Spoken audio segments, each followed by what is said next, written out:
네, 오늘 오전 마이크 폼페이오 미국 국무장관을 접견한 문재인 대통령은 청와대에서 올해 처음으로 국가안전보장회의 NSC를 주재했습니다. 문 대통령은 트럼프 대통령이 밝힌 한미 연합훈련 중단 문제와 관련해서 북한이 성실한 대화를 지속하면 대북 군사적 압박에 유연한 변화가 필요하고 한미 훈련 여부도 신중히 검토하겠다고 밝혔습니다. 취재기자 연결합니다. 권민석 기자. 네, 청와대 춘추관입니다. 예, 문재인 대통령 취임 후 7번째로 NSC 국가안전보장회의 전체 회의를 주재했는데요. 한미 연합 군사훈련 중단을 신중히 검토하기로 했다고요? 네, 그렇습니다. 올해 첫 NSC 전체 회의는 오후 4시에 시작해 1시간 반 동안 진행됐습니다. 보통 매주 목요일 오후 정의용 국가안보실장이 주재하는 NSC 상임위원회가 문 대통령이 직접 주재하는 전체 회의로 격상됐습니다. 회의에서 문 대통령은 판문점 선언에 담긴 완전한 비핵화와 한반도 평화 번영에 관해 남북미 모두가 확실한 공감대 위에 서게 됐고 남북, 북미 관계가 선순환할 토대가 마련됐다고 평가했습니다. 특히 트럼프 미국 대통령이 언급한 한미연합훈련 중단 문제에 관해 의견을 밝혔습니다. 문 대통령은 북한이 진정성 있게 비핵화 조치를 실천하고 적대 관계 해소를 위해 남북, 북미 간 성실한 대화가 이어지면 판문점 선언에서 합의한 상호 신뢰 구축 정신에 따라 대북 군사적 압박에 유연한 변화가 필요하다고 말했습니다. 그러면서 한미연합훈련 여부도 신중한 검토를 하겠다고 밝힌 뒤 세부 내용은 미국과 긴밀히 협의할 것을 지시했습니다.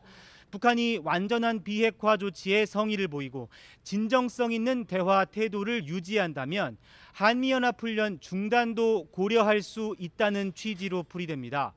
북한이 핵포기 대가로 그동안 줄기차게 요구해온 한미훈련 중단도 확고한 비핵화 조치가 담보된다면 수용할 수 있다는 겁니다. 다만 훈련 중단 여부는 미국과 협의를 거쳐야 한다고 밝혀 당장 오는 8월 을지 프리덤 가디언 훈련 시행 여부가 주목됩니다. 오늘 회의엔 이낙연 국무총리와 외교통일 국방부 장관, 국가정보원장 등 정부 외교안보 책임자들이 모두 참석했습니다. 자, 권민석 기자. 문재인 대통령이 오전에는 마이크 폼페이오 국무장관을 접견했는데요. 그 자리에서도 한미 연합훈련 문제가 거론됐습니까? 네, 그렇습니다. 청와대 핵심 관계자는 문 대통령이 폼페이오 장관을 만난 자리에서 주한미군 주둔 문제는 나오지 않았지만 한미연합훈련 문제는 논의가 이루어졌다고 밝혔습니다. 문 대통령은 또 북미 회담을 과소평가하는 일부 시각에도 제동을 걸었습니다. 북미 합의는 평화와 공동 번영의 시대로 나아가는 역사적인 위협이라고 호평한 것과 같은 맥락입니다. 한국 국민이 북미 정상회담 결과에 대해 적극적으로 지지하고 있다고 전제한 뒤 일부 전문가들이 북미 정상회담 결과를 낮게 평가하는 것은 민심의 평가와는 동떨어진 것이라고 말했습니다.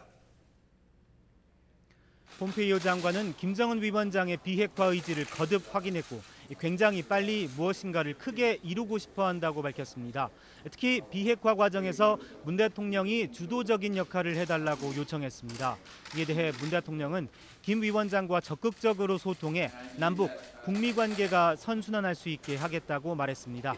한미양국은 또 북한에 묻힌 한국전쟁 전사자 유해 발굴과 송환을 남북미 3국이 공동 작업하기로 합의했습니다. 지금까지 청와대 춘추관에서 YTN 권민석입니다.